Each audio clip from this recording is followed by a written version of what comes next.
हम लोग श्रीमद् भागवतम के दूसरे स्कंद के 8वें अध्याय के 15 से 17 श्लोक को देखेंगे। देखते हैं कितना हो पाता है, प्रयास करेंगे। और प्रश्न परीक्षित महाराज के सुन रहे हैं, मेरे पीछे बोलिए, मेरे पीछे बोलिए, माइक पे बोलिएगा। भूत नहीं दिख रहा है।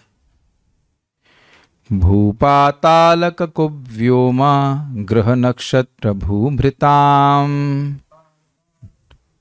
नहीं है आपके पास फाइल तो। सरित समुद्र द्वीपानां संभवश्चैतदोकसाम्।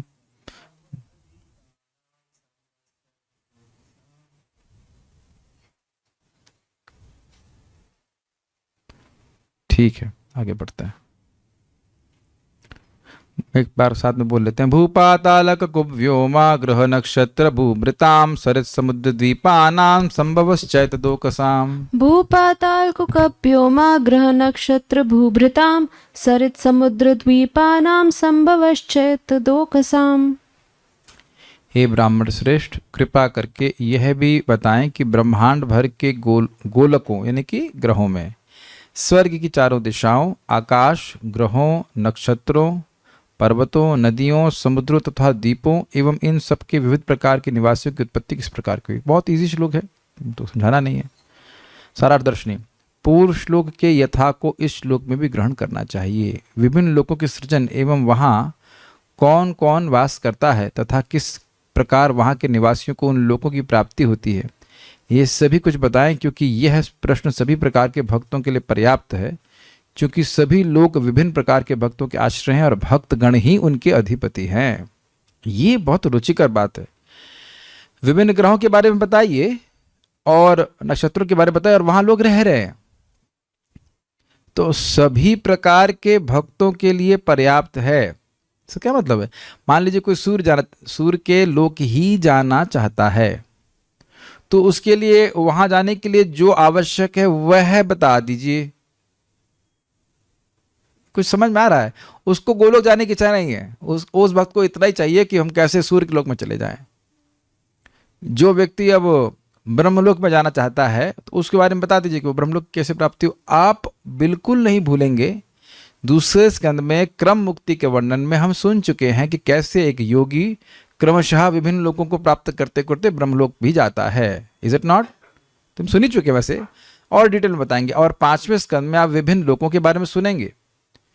अगर आप जामुन के रस को प्रेमी हैं तो एक जैसा जम्बू द्वीप है ना, कौन सा द्वीप है पता नहीं, कौन सा द्वीप इसमें आप भूल गया, अभी तो ऊपर ऊपर से पढ़ा है।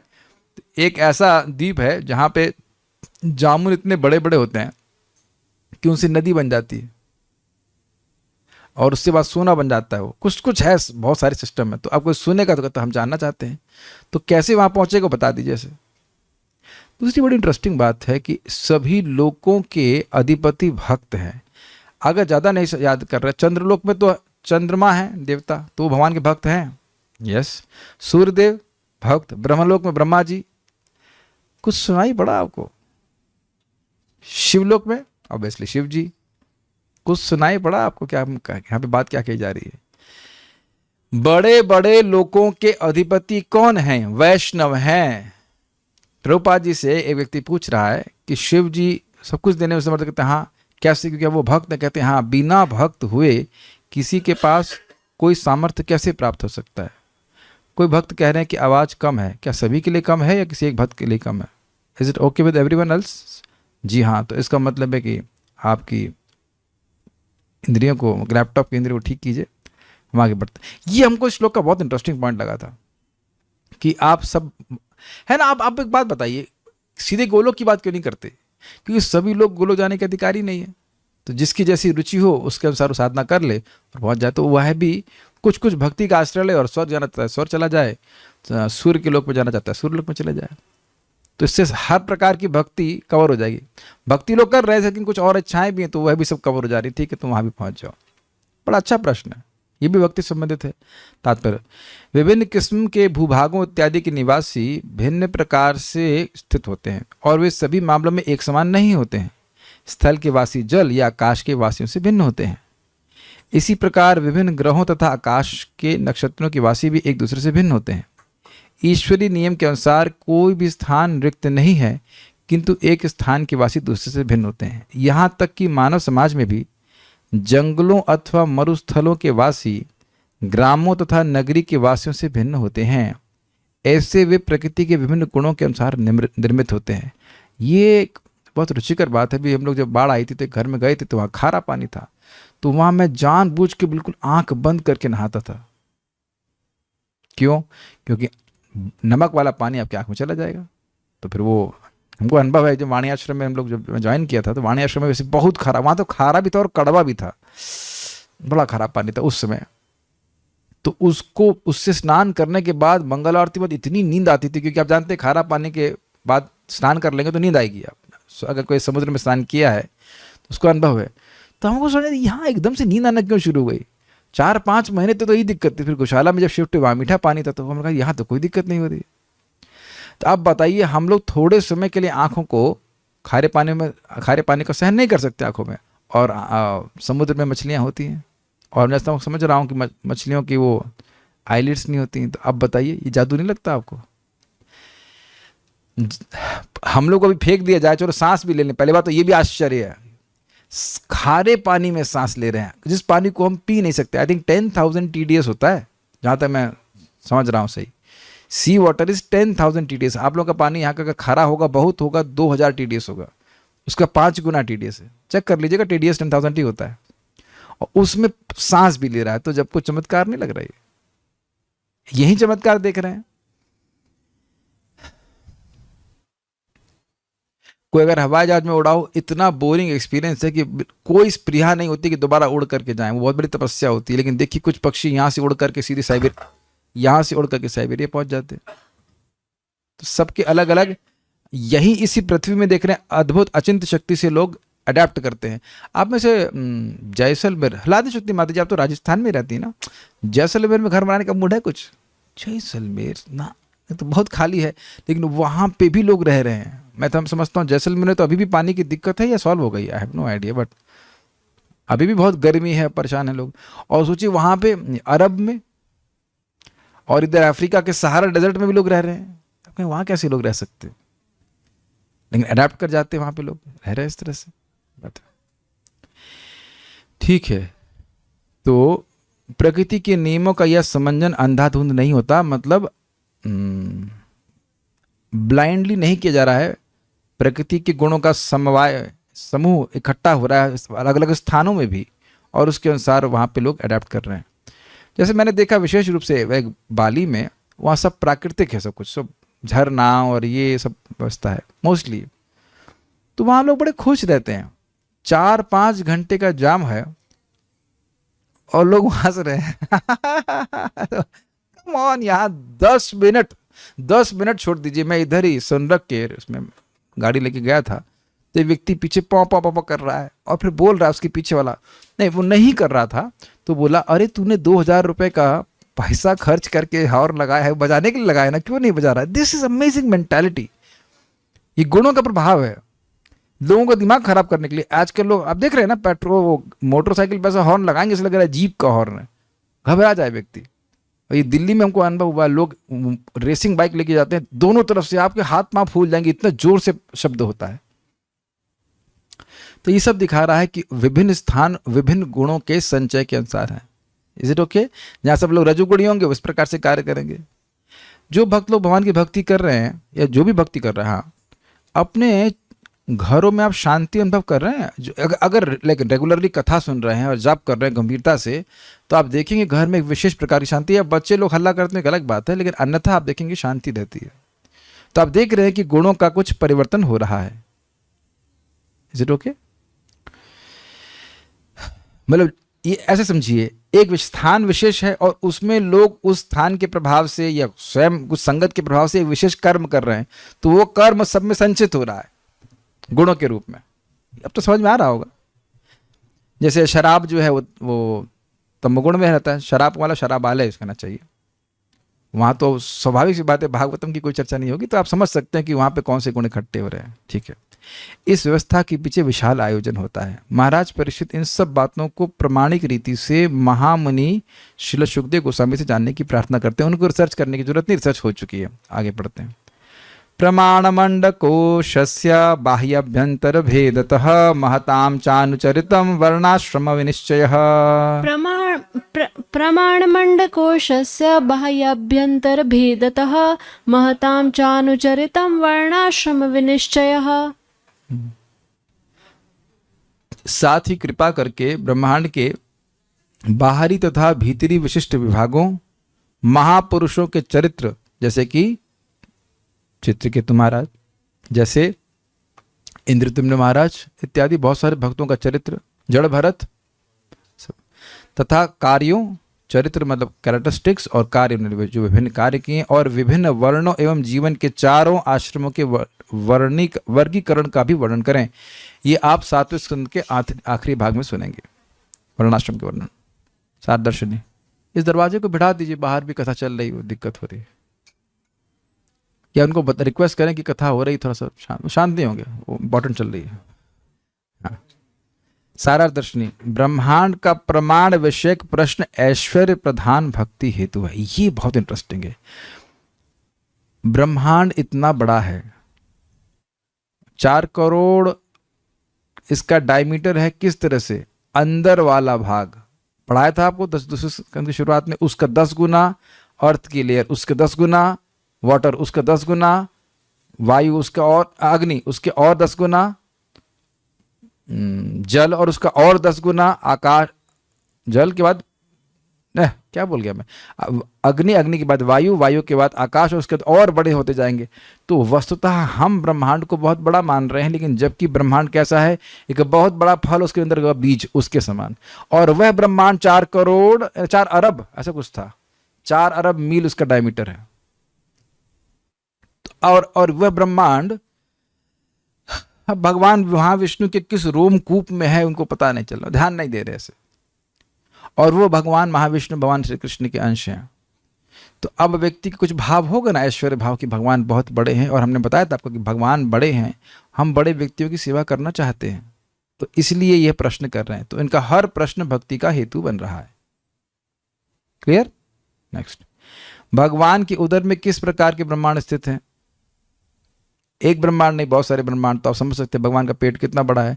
वो तो भगवान की कृपा है कि आपके आलू रोटी पराठा से वो संतुष्ट हो जाते हैं।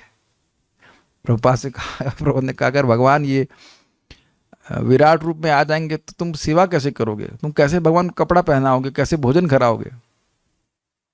मान लीजिए आपके घर में कोई पहलवान आ जाए जो 90 रोटी खाता है, तो कहेंगे ना इसको कैसे खिलाएंगे, इसको संतुष्ट कैसे करेंगे? तो भगवान तो विराट रूप में तो पूरा जगत ही खा जाएंगे। इसलिए वहाँ छोटे से लिटिल कृष्णा के रूप में आ जाते हैं, बाल गोपाल के रूप में आ जाते हैं, राधा कृष्ण के रूप में आते हैं, तो आप उनको सेवा कर सकते हो। ये सब भगवान के ऐश्वर्य भक्ति का हेतु हो जाएगा। प्रभुपाद जी कई बार इस बात को समझाएंगे कि लोग कहते हैं गॉड इज ग्रेट, भगवान महान है, लेकिन वो जानते नहीं कि भगवान कितने महान है। इसलिए भगवान की वार्ता को छोड़कर किसी और की वार्ता करते हैं जो कि एकदम इनसिग्निफिकेंट है। चींटी के गुण का वर्णन तो आप करते ही होंगे, कीड़े का, कीड़ों का, एक कीड़ों का नहीं, एक कीड़े का नहीं करते होंगे, तो कीड़ों का तो अनुभव करते होंगे, उसके गुण, उसकी कैरेक्टरिस्टिक्स। आप समझ गए मैं क्या कह रहा हूं। और इस जगत के इनसिग्निफिकेंट, मतलब क्या बोलेंगे इसको, नगण्य लोगों की हम खूब मन लगा लगा के चर्चा करते हैं, एज इफ कि भगवान के गुण हमने गिन लिए हैं, और गिनने के साथ साथ एक एक गुण हम पूरा परख लिए, समझ लेंगे अब इसमें कुछ बचा नहीं है ना। कितनी बड़ी गलती है।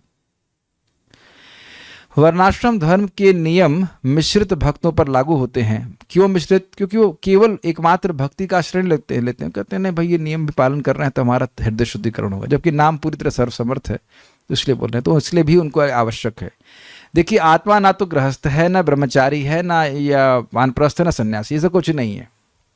लेकिन क्योंकि आत्मा अपनी पहचान देह से कर रहा है, तो यही झूठ उसको बोलना पड़ता है कि तुम स्त्री हो, तुम पुरुष हो, तुम ब्राह्मण हो, तुम ये हो, तुम्हारे यह कर्तव्य है। वस्तुतः आत्मा का कर्तव्य तो भगवान की सेवा करना है। लेकिन अब क्योंकि अगर हम कह देंगे तुम केवल आत्मा हो, तो फिर आप कहेंगे मैं क्या कार्य करूँ आत्मा के रूप में?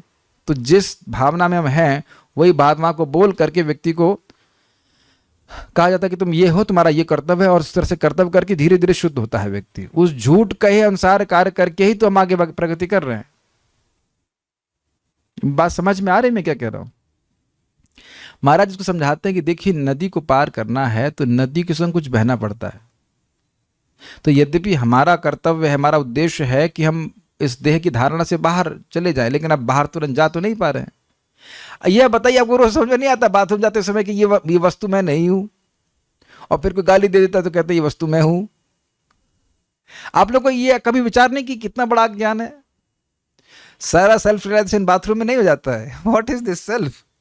लेकिन फिर अज्ञान कवर कर जाता है। तो उस अज्ञान में है तो उस अज्ञान के अंदर रह करके भगवान की भक्ति करता है, वो धीरे धीरे करके वो शुद्ध हो जाता है। तो इसलिए वहां भी जरूरी है। वर्णाश्रम धर्म के नियम मिश्रित भक्तों पर लागू होते हैं तथा अन्यथा अर्थात इन नियमों से रहित स्थिति का भी वर्णन करें। मतलब क्या? जो लोग अब वर्णाश्रम के परे हैं, जो अब परमहंस अवस्था को प्राप्त है, उनके लिए क्या है, यह भी आप 7वें स्कंद के अंत में पढ़ेंगे। जो लोग मंदिर में क्लास सुन रहे हैं वो सुने होंगे अब इसको। ये कई दिन से ये चर्चा चल रही थी। अभी तो 8वां स्कंद चल रहा है, उससे कुछ महीने पहले, 1-2 महीने पहले ये चर्चा हो रही थी कि आदर्श गृहस्थ का क्या नियम है,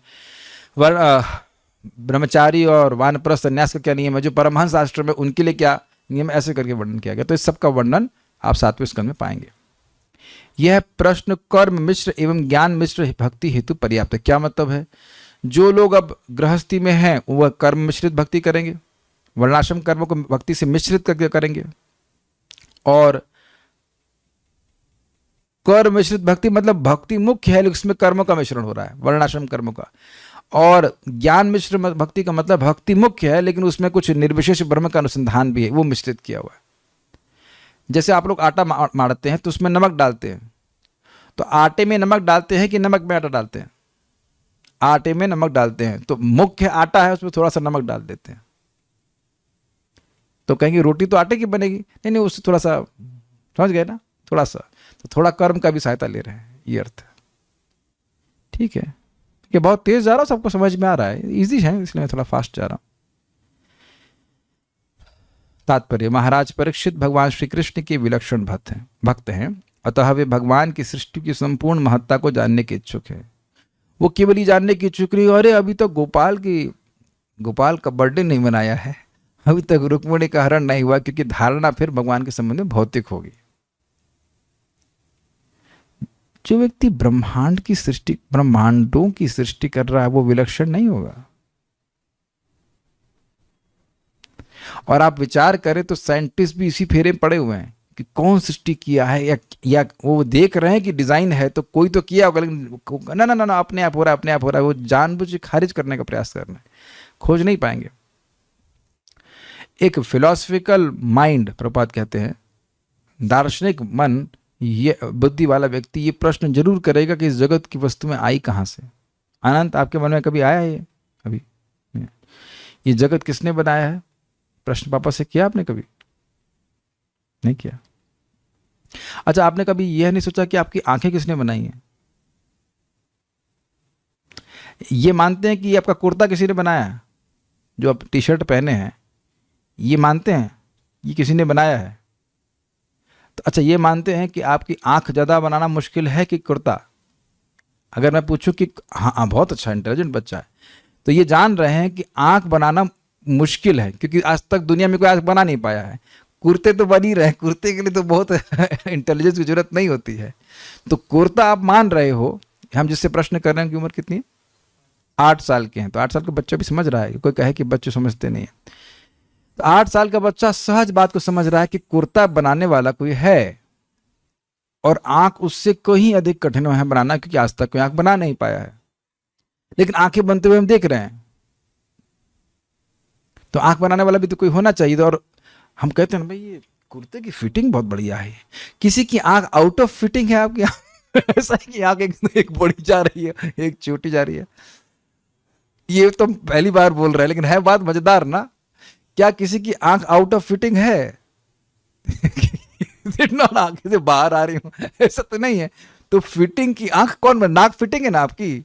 नाक ऐसे तो नहीं फूल करके ऐसे फैल गई हो, है कि नहीं?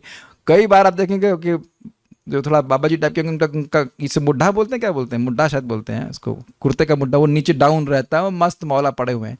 तो इस तरह से तो भगवान डिजाइन करके नहीं दिए। इसके अंदर वाला कुर्ता तो यहीं से शुरू हो रहा है ना, एकदम सेट। चेक कर लीजिए अपने साथ, बिल्कुल लाइनें सब सेट है, सब कुछ सेट है, तो ये कौन सेट करके दिया है और किस लिए? तो यह प्रश्न, इस सब बात विचार करेगा तो भगवान की अद्भुत बुद्धि पे विचार ऐसा प्रभावित होगा ना। हाँ, ये तो बात है, भगवान के ऐश्वर्य को जितना समझेंगे उतना भगवान के प्रति आकर्षित हो जाते हैं, ये बात है, इसलिए पूछना चाहते हैं।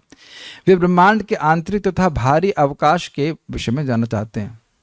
ज्ञान के वास्तविक खोजी के लिए इस विषय में पूरी तरह जानना सर्वथा उपयुक्त है। जिनका यह मत है कि भगवत भक्त मात्र भावनाओं से संतुष्ट हो जाते हैं, वे महाराज परीक्षित की जिज्ञासाओं से यह देख सकते हैं कि विशुद्ध भक्त वस्तुओं को पूरी तरह जानने के लिए कितने उत्सुक रहते हैं। जरा विचार कीजिएगा कि प्रभुपाद जी ने ये जो टीकाएं लिखी हैं वो किन आचार्यों की टीका आधार पर लिखी हुई? चक्रवर्ती पाद, जीव गोस्वामी पाद, श्रीधर स्वामी पाद। तो क्या इन लोगों को, अब ये जीव गोस्वामी तो मंजरी स्वरूप है, उनका मंजरी स्वरूप है, चक्रवर्ती पाद भी इसी प्रकार से है, तो क्या उनको राधा कृष्ण के प्रेम के बारे में नहीं पता है? तो क्या वो, अगर शब्द हम समान इस्तेमाल करें, फर्जी में सब लिख रहे हैं टीकाएं? और आप ये भी देखेंगे और आप देख भी रहे होंगे, जहां तात्विक बात आती है वहां टीकाएं तुरंत बड़ी हो जाती हैं। आपने कई बार देखा है, अगर नहीं देखा है तो आप लोग प्रथम स्कंद के प्रथम श्लोक को देख लीजिए, 6 अर्थ चक्रवर्ती पाद दिए और अलग अलग अद्भुत अर्थ दिए। आप लोग ये नोटिस कर रहे हैं कि जब तत्व की बात आती है तो आचार्यगण एकदम लंबी टीका लिखते हैं। तो बता दीजिए कि क्या वह तत्व नहीं जानते हैं? उसके बिना, वो आधार, उसके बिना हम भगवान श्री राधा कृष्ण की लीला को ठीक से बिल्कुल नहीं समझ पाएंगे। परम पूज्य भक्ति समित महाराज बहुत सुंदर तरह से कहते हैं, when tattva is misunderstood the leela is misunderstood and misapplied. जब कोई तत्व को ठीक से नहीं समझेगा तो वो लीला को भी ठीक से नहीं समझेगा और उसको गलत अप्लाई करेगा, वो उसका अनुकरण भी करने लग सकते हैं। ठीक है, आधुनिक विज्ञानी जब ब्रह्मांड अंतरिक्ष के आंतरिक अवकाश के विषय में जान पाने में अक्षम है, तो फिर ब्रह्मांड को आच्छादित करने वाले अंतरिक्ष यानी अवकाश के विषय में क्या कहा जा सकता है? क्या बोल के प्रभुपाद जी? हाँ, जो ब्रह्मांड के अंदर का स्थान है उसको नहीं समझ पा रहे हैं, तो ब्रह्मांड के बाहर के स्थान के बारे में क्या बात करेंगे? ये जरा 2 मिनट के लिए अगर आप साइंटिस्ट बन जाए और अपने भागवत नहीं सुनी है तो कभी हम सोच सकते हैं कि ब्रह्मांड का एक शेल है और उस शेल के बाहर भी एक 10 गुना बड़ी शेल है। समझ गए ना? जी हाँ। तो जहां उन लोग की रेंज नहीं है वो सब हमारी रेंज में आ जाता है अगर हम डिसेंडिंग प्रोसेस को स्वीकार करते हैं भागवतम की। महाराज परीक्षित मात्र भौतिक ज्ञान से तुष्ट होने वाले नहीं हैं, वे भगवत भक्तों या महापुरुष के चरित्र तथा कार्यों के विषय में जानने की उत्सुकता प्रकट करते हैं। क्यों ऐसा? देखिए, बात समझिएगा। जिन वैष्णवों का गुणगान हम सुनेंगे और ऑब्वियसली बोलेंगे, उनके गुण हम में आने लगते हैं, उनकी एस्पिरेशन क्या कहेंगे, लालसाएं हमारे हृदय में आने लगते हैं। क्या हरिदास ठाकुर जी के बारे में सुन करके आपके मन में नहीं आता काश हम भी ऐसे 24 घंटे हरि नाम के आस्वादन कर सके? अगर नहीं श्रवण करेंगे तो हम लोग कभी इस प्रकार के एस्पिरेशन से युक्त नहीं होंगे। परम पूज्य राधानाथ महाराज समझा रहे थे कि हर व्यक्ति के जीवन में एक हीरो होता है ना, आइडल। तो हमारे आइडल क्या है? आइडल बोलते हैं ना, आइडल, हाँ आइडल है। जैसे खोला बेचा श्रीधर, वो क्या करते थे? केला बेचते। तो हम लोग भी केला बेचेंगे? नहीं, केला बेचना बात महत्वपूर्ण नहीं थी, कितने विरक्त थे और किस प्रकार से वो भगवान के नाम के प्रति आसक्त थे। तो ये है ना श्रील भक्ति सिंह ठाकुर जी। हम तो कर नहीं पाए, लेकिन कैसे 3 लाख नाम उच्चारण किए 9 साल केवल खिचड़ी खा करके और छोटी सी कुटिया में रह करके भजन किए। प्रभुपाद जी कितना मतलब अद्भुत सैक्रिफाइस उन्होंने किया है। आप लोग के हृदय में, मैं गृहस्थों को ही प्रीचिंग कर रहा हूँ, कौन सन्यासी यहाँ पे है, आप लोग हृदय में नहीं आता कि गुरु महाराज हैं या अन्य सन्यासी हैं, वो कित भोगों को त्याग दी तो हम भी भोगों को त्यागें? हर जो ऐसे सोचिए, जो गृहस्थ है वो अन्य किसी गृहमेदी को देखता है तो कहेगा हाँ, कितने भोग के सूप में पड़ा हुआ है, वाह वाह, मैं भी इसी तरह तैरूंगा। अरे भाई, दुनिया में यही हो रहा है। आप लोग भक्त हो इसलिए ऐसा कह रहे हो कि हम नहीं सोचते, लेकिन दुनिया में तो यही, इससे जब पहले भक्ति में नहीं तो यही सोच रहे थे ना कि देखो वो कितने सुंदर सूप में तैर रहा है, he is in a soup, let me also have a swimming pool of this kind of soup. घर बना लें, ये कर लें, वो कर लें, ये कर लें। आज मैं सोच रहा था, मेरे मन में भी एक अनर्थ है कि मैं सोचता हूँ कि कुछ धन की आवश्यकता तो होती ही है भाई, है ना, भक्ति करने के लिए। फिर मैं सोच रहा था कि अरे रूप गोस्वामी जी तो के पास कितना धन था तो आप हिसाब नहीं लगा सकते हैं, और वो सब छोड़ करके आप भजन कर रहे हैं। पर मेरी योग्यता नहीं है वो अलग बात है, लेकिन सत्य तो है ना कि भक्ति करने के लिए आपको धन की जरूरत तो नहीं, कि जाप करने के लिए धन की जरूरत है। और चाहे धन करने से क्या नाम उच्चारण, नाम में रुचि आ जाती है, ऐसा भी तो नहीं है। So why should I aspire for such things? भगवान की कृपा से तो खाने के लिए मिल ही रहा है, एस्पिरेशन क्यों रखी जाए जरा सी भी? आप मेरी बात बैलेंस कर पा रहे हैं? जो आवश्यक है वो धन तो भगवान देते ही हैं, कोई मर तो नहीं रहा है, लेकिन उसके लिए एस्पिरेशन करना वो हमारा नुकसान होगा कि नहीं? वो अन्याभिलाषता में चला गया कि नहीं, बताइए। अरे माया ऐसे ही देगी, जब आप नहीं चाहेंगे तो ऐसे ही देती है। कोई भूखा मर रहा है, भूखा नहीं मर रहा है, उसके लिए क्यों चिंतित होना? जो चीज मुझे मेरा पुरुषार्थ प्राप्त करा ही नहीं सकती, उसके लिए इच्छा क्या करना? उसके लिए कार्य अपना जो भी जब शरीर चलाने के लिए करते हैं वो हो ही जाता है, उसके लिए एस्पायर क्यों करना? तो जब हम भक्तों का चरित्र सुनते हैं तो हम नहीं देखते हैं कोयला बेचा श्रीधर के पास तो बहुत पैसे नहीं थे, लेकिन कितना धनी थे कि महाप्रभु कहते तुम्हारे पास बहुत बड़ा धन है, कहते मेरे पास तो कोई धन नहीं है, मेरे पास तो कोई धन नहीं। कहते नहीं, तुम्हारा धन है, मैं दुनिया को दिखाऊंगा। क्या उस धन को आप नहीं प्राप्त करना चाहते हैं? क्या हृदय में आपको नहीं लग रहा है कि काश भगवान का प्रेम मिल जाए, काश नाम का प्रेम मिल जाए, बस मस्त। देखो ना, जिस दिन जप अच्छा हो जाता है उस दिन पूरा दिन चक चक हो जाता है। चक चक का मतलब समझते हैं आप लोग? You become happy. बाहर कुछ भी चलता आपका जप अच्छा हो गया, पूरे दिन आप उत्साहित रहते। प्रैक्टिकल अभी आप देख रहे हैं, ये बात है। तो ये सब महापुरुषों के चरित्र से सुनने से बहुत लाभ होता है। भगवान की महिमा तथा उनके भक्तों की महिमा से मिलकर श्रीमद् भागवत का पूर्ण ज्ञान बना है। तो भगवान की महिमा उनके ऐश्वर्य का वर्णन के द्वारा सुन रहे हैं और भक्तों की महिमा सुन रहे हैं। श्री कृष्ण ने अपनी माँ को अपने मुख के भीतर सारा ब्रह्मांड दिखलाया, किंतु उनकी माँ अपने पुत्र प्रेम से पूर्ण रूप से मुग्ध होने के कारण यह देखना चाह रही थी कि उनके मुंह के भीतर उन्होंने मुंह के भीतर कितनी मिट्टी खाई है। क्या देखा, क्या सीखा आपने यहाँ पे? भगवान ऐश्वर्य ज्ञान दिखा रहे हैं, लेकिन माता इज इंटरेस्टेड कि बार बच्चा मिट्टी तो नहीं खाया है। प्रतिबोध मात्रम, याद आ रहा है आपको?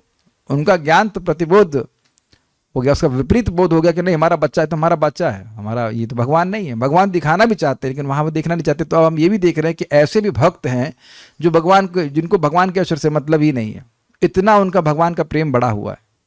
तो आप बताइए क्या आपके हृदय में ऐसी इच्छा नहीं आती इस प्रकार सुनने से कि हम भी कृष्ण को उस प्रकार से प्रेम कर सके? Is it okay? किंतु भगवत कृपा से भक्त लोग भगवान के मुख के भीतर ही ब्रह्मांड की सारी वस्तुएं देखने में सक्षम होते हैं। इसका क्या मतलब है? भगवान का प्रेम जिसके पास है वो भगवान की कृपा से त्रिकालज्ञ होता है।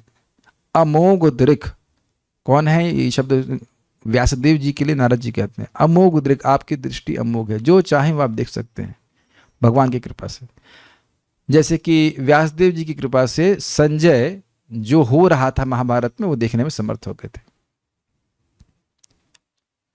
मानव समाज का चार वर्णों तथा चार आश्रमों में जैसा वैज्ञानिक विभाजन हुआ है, उसके संबंध में भी यहाँ पर व्यक्तिक गुणत्व के आधार पर जिज्ञासा व्यक्त की गई है। हिंदी टफ हो गई। जिस व्यक्ति के जैसे जैसे गुण हैं उसके अनुसार कौन कौन सा उसको आश्रम और नियमों का पालन, आश्रम और वर्णों का पालन करना चाहिए, इसके बारे में पूछ रहे हैं। देखिए, बड़े दुख की बात है कि आजकल कोई व्यक्ति ब्राह्मण परिवार से है और ब्राह्मण का कोई गुण नहीं कर रहा है, लड़की हमको ब्राह्मण परिवार से चाहिए। हाँ, गुण नहीं चाहिए, वो भी हो सकता हो अब जो कुछ भी करती हो। ऐसे अन्य परिवारों में भी है।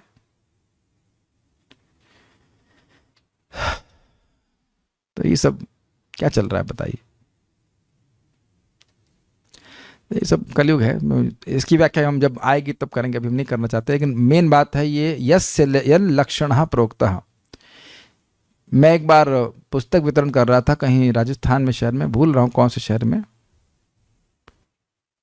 भूल रहा हूँ अभी, लेकिन एक व्यक्ति आए, हम लोग भक्त की वेशभूषा में थे, तो बोले शरीर ब्राह्मण का है और मुख में एटीज जो उनका जो था वो ब्राह्मण उचित कार्य नहीं कर रहे थे। हमने कहा नहीं, शूद्र का है। मैं जानबूझ के बोला शूद्र का है। और उसे पूछ लो कि भगवान कौन है, भगवान से तुम्हारा क्या संबंध है, क्या जानते हो? तो कुछ नहीं जानते, बस ब्राह्मण का शरीर लेके चल रहे हैं। आप एम फार्मा है, इज इट नॉट, आपका एजुकेशन क्वालिफिकेशन, तो आपका लड़का केवल आपके यहाँ पैदा होने से एम फार्मा हो जाएगा? या किसी और का कोई जज का लड़का हो, हाँ भाई हम अच्छा वो पिताजी गुजर गए, अंत्येष्टि क्रिया किया पिताजी का, तो हम अगले जज यही बन जाएंगे और वो बहुत अच्छा हो सकता, अंगूठा छाप हो। हर व्यक्ति को योग्यता चाहिए होती है ना, वहां योग्यता देखते हैं और यह सोचते हैं कि ब्राह्मण और क्षत्रिय और वैश्य शूद्र के लिए तो हर कोई योग्यता नहीं है, लेकिन जो बन रहा है वो अपने आप से बन जाएगा। वैश्य भी चीटिंग नहीं करते हैं लोगों से, ये साबुन वाला दूध नहीं बना के बेचते। और बहुत व्याख्या नहीं कर रहे, लेकिन आप समझ लीजिए कि गुणों के अनुसार व्यक्ति को देखना चाहिए। ये 4 विभाग मनुष्य के निजी शरीर के 4 भागों के ही समान हैं। शरीर के अंग शरीर से अभिन्न होकर भी स्वयं में अंग मात्र होते हैं। ये समझ में आ रहा है? मेरा हाथ शरीर से अलग नहीं है, लेकिन ये शरीर नहीं है। ठीक है, ये बोल रहा है। चारों वर्णों तथा चारों आश्रमों की वैज्ञानिक प्रणाली भी यही विशिष्टता है। मानव समाज के ऐसे वैज्ञानिक विभाजन की महत्ता भगवान की भक्ति के अनुपातिक विकास द्वारा आंकी जा सकती है। ये काफी महत्वपूर्ण है कि व्यक्ति देखिए कि हमारा सर महत्वपूर्ण है, इसका मतलब यह नहीं कि पांव महत्वपूर्ण है ही नहीं।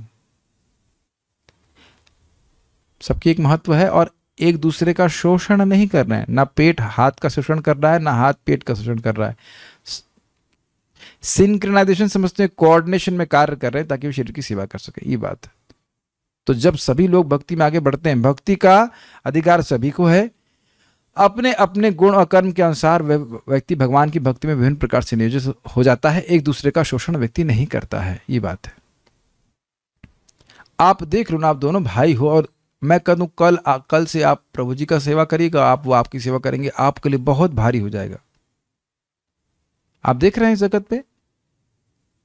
अच्छा, आपके पापा तो साइंटिस्ट है, चलो करो, साइंटिस्ट बन जाओ, अच्छा रहेगा। ऐसा हम लोग बोल देते हैं, लेकिन हम लोग कर नहीं सकते हैं। अब आप समझ रहे हैं असमर्थता हमारी। हम सब लोग एक विशिष्ट गुणों के समूह को संचय किए, उसके अनुसार ही हमारी प्रवृत्ति होती है। और ये सोसाइटी में बहुत बड़ी दिक्कत है कि जो व्यक्ति जैसी गुण का है वो ना करके सबको एक ही जो है मशीन में छाप दो, वो सब एक ही प्रोडक्ट निकलेंगे, बहुत दिक्कत हो। इसी लोग असंतुष्ट भी हो जाते हैं। ठीक है, सरकारी नौकरी में रत कोई भी व्यक्ति जिसमें राष्ट्रपति भी सम्मिलित है, संपूर्ण सरकार का अंग होता है। प्रत्येक व्यक्ति सरकारी कर्मचारी है, किंतु इनमें से कोई भी सरकार नहीं है। परमेश्वर के राज्य में जीवात्माओं की ठीक वही स्थिति है, यही स्थिति है। कोई भी व्यक्ति कृत्रिम रूप से भगवान के परम पद का अधिकारी नहीं बन सकता, किंतु प्रत्येक व्यक्ति परमेश्वर की सेवा के निमित्त है। समझ में आया प्रभुपाद जी का तात्पर्य? मेरे शरीर के सभी अंग शरीर के भाग हैं, लेकिन कोई भी शरीर नहीं है, पूर्ण इकाई नहीं है। लेकिन कुछ भी एक अंग आप शरीर से अलग नहीं कर सकते। बल्कि हाथ को चोट लगती तो बोल हमारे शरीर को क्षति हुई है, लेकिन वह शरीर नहीं है। ये सबने क्या किया? तो भगवान के, आप सुन ही चुके हैं कि ब्राह्मण भगवान के मुख हैं, क्षत्रिय भगवान के हाथ हैं, और वैश्य उनके पेट है, और जो पांव हैं वह क्षुद्र हैं। इनमें से किसी को भी नेग्लेक्ट को क्या बोलेंगे, किसी की भी उपेक्षा नहीं की जा सकती है। लेकिन कोई भी भगवान नहीं, जैसे कि आजकल लोग बोलते हैं दरिद्र नारायण। ये कौन आया है यहाँ पे? ओ, ये दरिद्र करोड़पति आए हैं। What does that mean? इस तरह की बातें आप कलयुग में होते हुए देखते हैं। आखिरी श्लोक देखते हैं। युगानि युगमानं च धर्मो यश्च युगे युगे अवतारानुचरितं यदाश्चर्यतमं हरेः।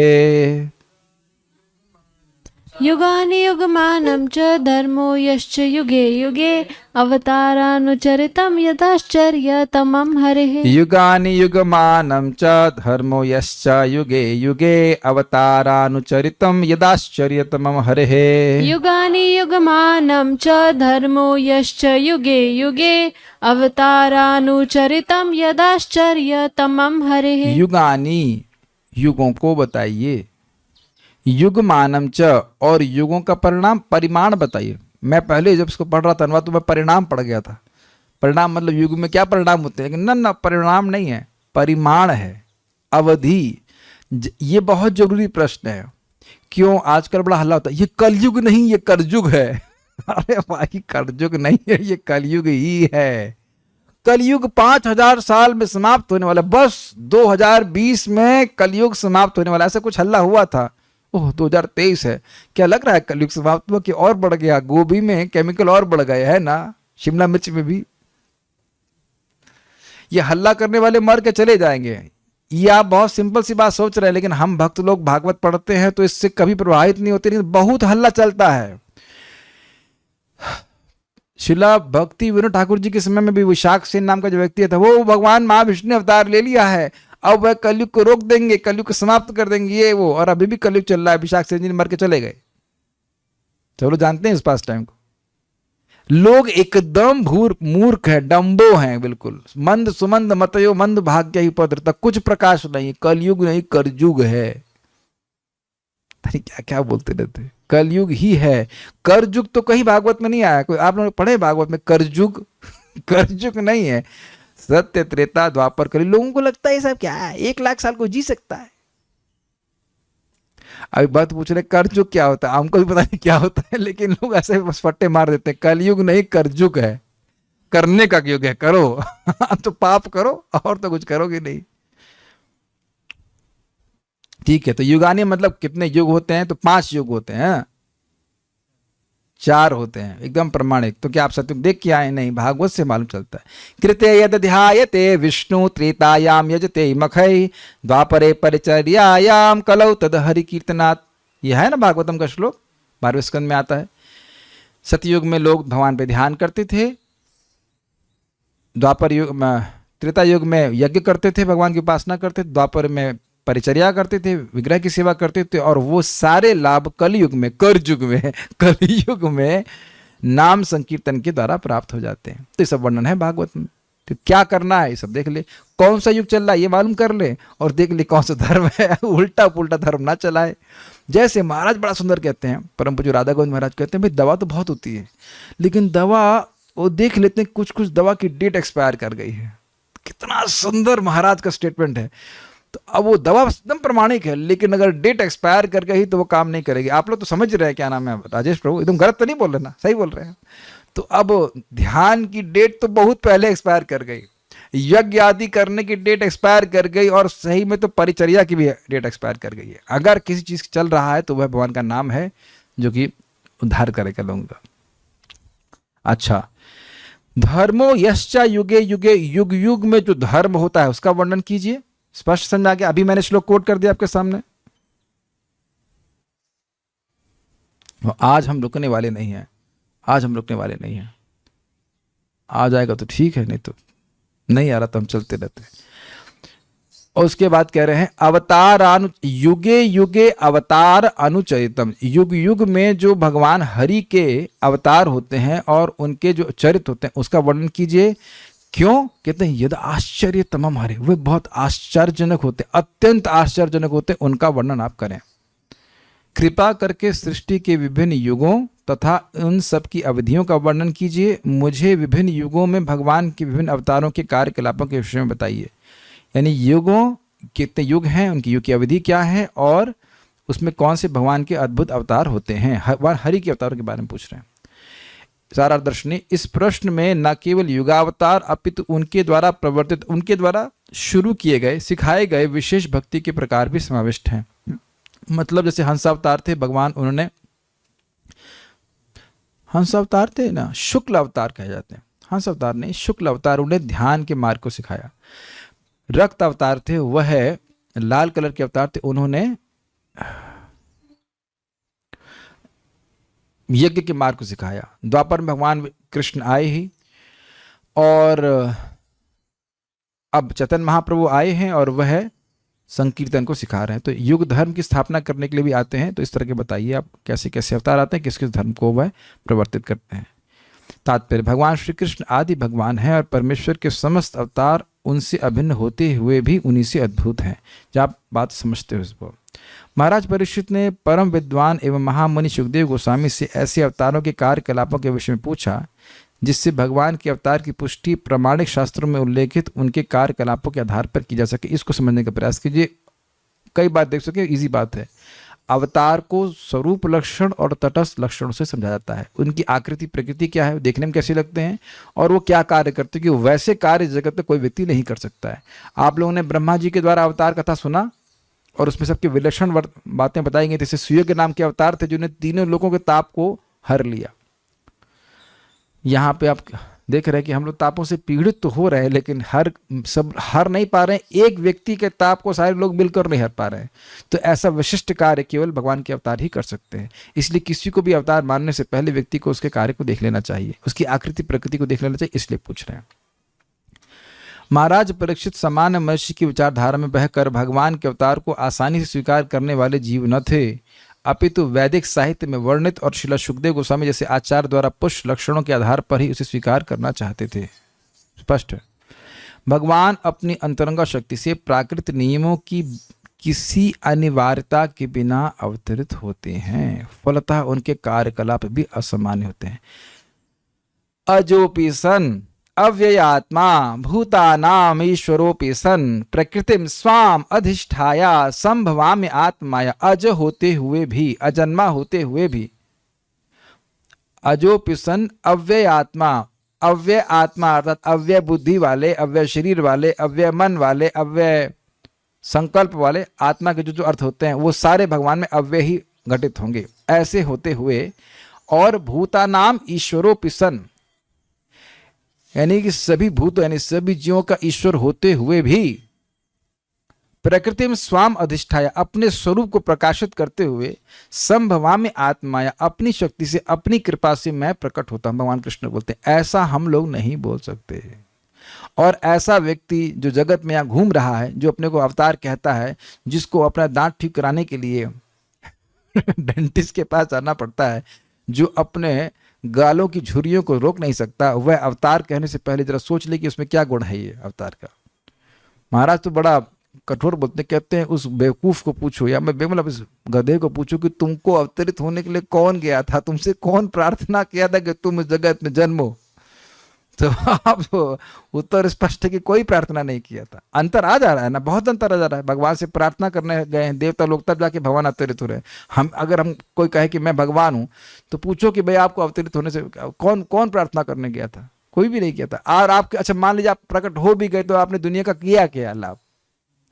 कुछ लोग सोचते हैं है ना, कितनी ज्यादा संख्या में ऐसे ही लोग हैं कि गुरु जी के इधर फोटो है कुछ, इसमें ऐसे हाथ रखा हुआ तेली, वहां से भभूत निकल रही है। गुरु जी भगवान है। उन्होंने कहा हाँ भभूत निकल रही, तुम्हारे दिमाग में भर रही है, तो तुम्हारे दिमाग में कचरा है जो ऐसे भगवान स्वीकार कर लेते। और बाद में लोग धोखा खाते, अरे वो तो भगवान नहीं निकले। तो निकले का क्या मतलब, थे ही नहीं, तुम स्वीकार कर लिए। भगवान जेल में आए, ठीक, हमारे भगवान जेल में आए, लेकिन जेल रोक नहीं ना पाई। और यहाँ के जो भगवान घूमते रहते उनको जेल में डाल दिया जाता है और वो निकल नहीं पाते। बताइए, महाराज बड़ा अच्छा बोलते, ये नहीं भगवान अवतरित तो उनको सूली चढ़ा दे कोई, नहीं, भगवान सबको ठंडा कर देते। कंस की हालत खराब हो गई। क्या कंस के सामने हम डांस करेंगे? भगवान सारे अपने उनके पहलवानों को मार दिए, फिर अपने कुश्ती लड़ रहे हैं, मतलब just for the sake of game, अपने भक्तों के संग, अपने दोस्तों के संग कुश्ती लड़ रहे, फिर डांस भी कर रहे हैं। कंस के सामने डांस करेंगे, कालिया के ऊपर डांस करेंगे? ऐसा कौन सामर्थ्य किसी का है? We should not cheaply accept a god. भगवान के विशिष्ट कार्यकलाप उल्लेखित है और हमें यह जान लेना होगा कि भगवान के कार्यकलाप तथा स्वयं भगवान एक है, क्योंकि वे परम स्तर पर स्थित हैं। अतः भगवान के कार्यकलापों के विषय में सुनने का अर्थ है भगवान की प्रत्यक्ष संगति करना, और भगवान की प्रत्यक्ष संगति का अर्थ है भौतिक कलमश से शुद्धि। इसकी विवेचना हम पिछले खंड में कर चुके हैं। बहुत अच्छी बात है बोल रहे हैं। श्रील भक्ति सिद्धांत से ठाकुर जी समझाते हैं अमृतवाणी नामक ग्रंथ में।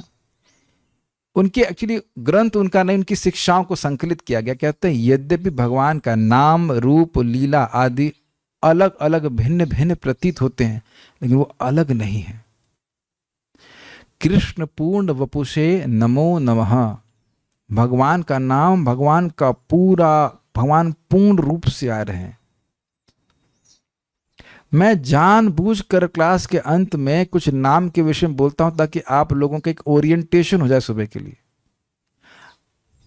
जैसे अभी मैं एक बहुत अच्छे वरिष्ठ भक्त से मिलने के लिए जा रहा हूं, so I am orienting myself, is it not? ऐसा नहीं कि बाल बाल फैला करके महाराज जी, इज दैट ओके? आपको अगर अब अपने मान लो दीक्षा के लिए जाना है या गुरु महाराज से मिलने जाना है तो ऐसे ही लार बहाते पहुंच जाएंगे? बताइए, is it, are you catching this point? बात बहुत सिंपल है लेकिन बात बहुत गंभीर है। मैं आज एक बात बहुत अद्भुत, बहुत अच्छी बात मेरे मन में आई थी। देखिए, अगर किसी भक्त के, साधक के मन में सुबह उठकर के कोई दूसरा विचार है कि कुछ और करना है, तो वो जब ठीक से नहीं कर सकता। मैं इस बात, अपने प्रवचन को यहीं पे रोकूंगा और मतलब रोकूंगा, इस बात पे छोड़ना चाहता हूं। मेरी बात आप समझ रहे हैं? कुछ और विचार है कि सुबह उठ करके मुझे कुछ और करना है, तो जब को प्राथमिकता नहीं दे सकते। इसको आपने कैच किया ना, तो हर दिन जब अच्छा हो सकता है, क्योंकि हम हर दिन उसको प्राथमिकता दे रहे हैं कि अब हम इस समय, जैसे मैं अभी, अगर मैं जब को सुबह की जब को प्राथमिकता नहीं दूंगा तो लक्ष्मी तो है, थोड़ी बहुत समोसे जाके बाहर खा सकते हैं, या और घर में कुछ पूड़ी पकौड़ी छाने, चलो भाई थोड़ा थोड़ा भूख लग रही है, कुछ भी व्हाटएवर छान के खा लें, उसके बाद बढ़िया माला होगी सुबह, तो और क्या है। मैं एग्जाम्पल हमेशा दिया करता हूं कि जो भारत की जो सर्जिकल स्ट्राइक पाकिस्तान पे हुई थी, दे वर फुल्ली फोकस्ड कि सुबह 4 बजे हमने बम गिराने हैं। ऐसा नहीं 3:30 बज गए, क्या करना, दे वर नॉट लाइक दैट। उस दिन की बड़ी विशेष प्लानिंग थी। ये साधक सब लोग बताते हैं कि आपका जप सुबह नहीं शुरू होता है, रात्रि में शुरू होता है। मैं इस सब बातें क्यों बोल रहा हूं, समझ में आ रहे हैं? भगवान का नाम प्रत्यक्ष भगवान की संगति है। अगर गंभीरता से करेंगे तो हो ही नहीं सकता कि हमारे चित्त में अज्ञान बना रहे, हो ही नहीं सकता है कि हमारी देहात्म भावना बनी रहे, कम तो होनी शुरू हो जाएगी। It is impossible. जैसे ही इस लाइट को ऑन किया जाता है, तब भी आप सोचेंगे अंधकार में रहेंगे, सूर्य उदित हो जाएगा तब भी अंधकार में रहेंगे। जैसे ऐसे असंभव है कि अंधकार में रह जाए, वैसे ही नाम करने वाला व्यक्ति के हृदय में परिवर्तन नहीं हो, ऐसा हो नहीं सकता है। लेकिन बात यह है कि क्या वो इस प्रकार से अपने ओरिएंट कर रहा है? ओरिएंटेशन समझ रहे? इज आर ओरिएंटेशन प्रोग्राम कि हम बड़े खुले हृदय से भगवान के नाम को रिसीव करेंगे। ठीक है, सो आप आपने कुछ सुना, हम लोग कल भगवान ने चाहा तो कल फिर गीता सुनेंगे और फिर आगे भगवान के बारे में सुनते चलेंगे। कुछ प्रश्न यहाँ किसी भक्त का है तो मैं देख लेता हूं। सतयुग में कौन है? मैंने आपको बताया शुक्ल अवतार। त्रेता युग में राम जी, नाम भगवान हर त्रेता युग में नहीं आते हैं, लेकिन आते हैं त्रेता युग में, लेकिन ऐसा नहीं कि हर त्रेता युग में आते हो। द्वापर युग में श्री कृष्ण आते हैं, लेकिन भगवान श्री कृष्ण ठीक है आते हैं। कलयुग चैतन्य महाप्रभु, ठीक है। तो और क्या? Okay, stop here. Shrimad Bhagavatam की जय, श्रील प्रभुपाद की जय, निताई गौर प्रेमानंदे।